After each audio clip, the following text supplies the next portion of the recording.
whatever he's speaking is in behalf of his God. That's right. Yeah, and so like he, in this way, he was doing what John 3:16 was way before then. All right, and again, isn't that exactly anything that's done in the New Testament is always falls back to what has already taken place in the Old.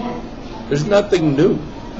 We call it new because it's under a new dispensation of time.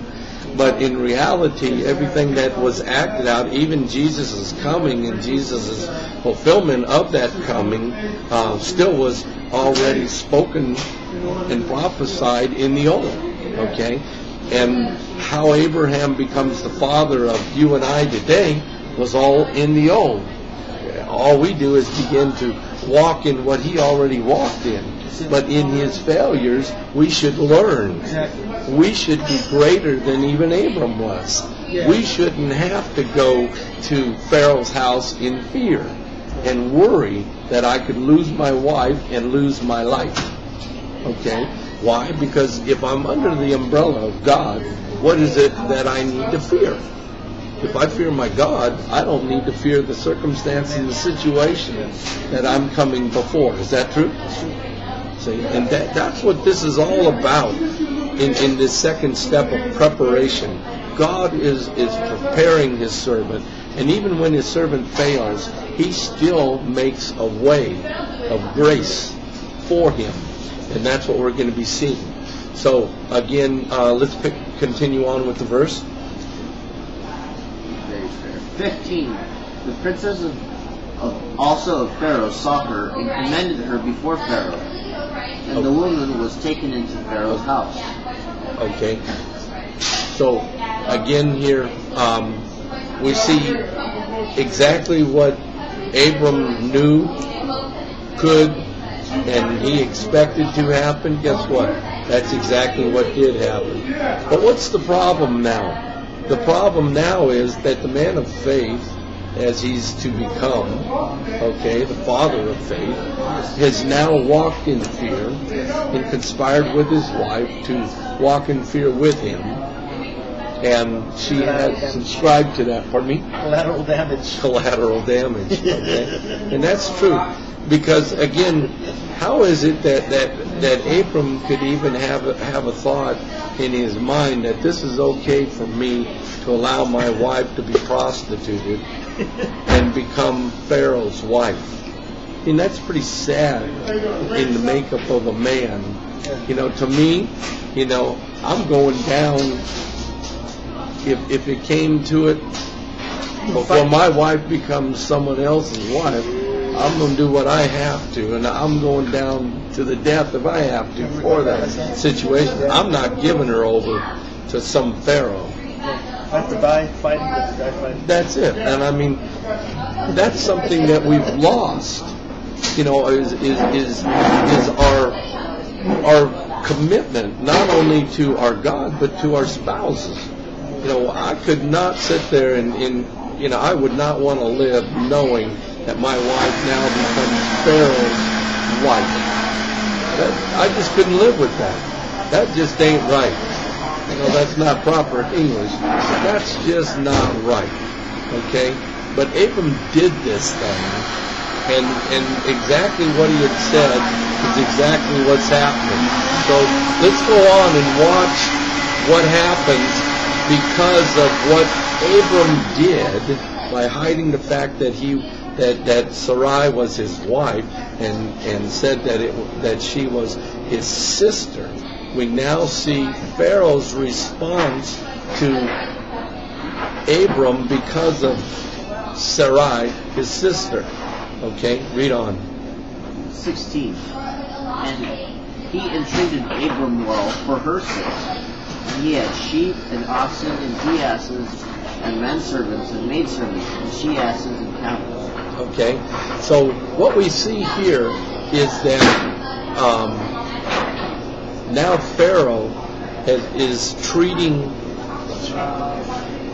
now treating Abram well because he wants to win the favor of Abram, her brother. And he's now given all of these critters. Now remember, Abram didn't come here without any, but now he has just received many. So, isn't it like God, when we mess up, He's still going to bless us. Oh my gosh, that's true. He just got a blessing. And I would dare to say, had Abram and Sarai not had this compact, and they would have spoken faith into the situation, when they came there, they still would have received Pharaoh's favor, because God's hand That's right. upon God's God's on the man. throne. Amen. Yeah. So, what I want you to see is, in spite of Abram's weakness, God still blessed. Yes. So when Abram comes there, he was mighty and had all of these animals, yet now he even gets more. I mean, God is blessing in spite of the natural, Yes. fallen, unregenerated mind and heart of His servant. Now, let's continue on. 17. And the Lord plagued Pharaoh and his house with great plagues because of Sarai, Abram's wife. Okay, so now what we see here is Pharaoh comes into a recognition something is amiss. Something's messed up in this situation. I've taken this woman into my harem, okay, and made her one of my wives, but now there's a problem. Something has happened. There's a greater God than Pharaoh. Here's a recognition to Pharaoh. Pharaoh recognizes that there's someone greater than himself, because something's happening to his prosperity. Okay? He's being plagued. All these things begin to happen. And I'm sure that he spoke with his astrologers and everyone else and said, what is going on? Why is this happening? And somebody had the wherewithal to recognize there is a God in this man, Abram. And in this God of this man, Abram, recognizes that this woman you've taken for your wife was not his sister, but in reality his wife. And because of it being his wife, he, Pharaoh, is now plagued.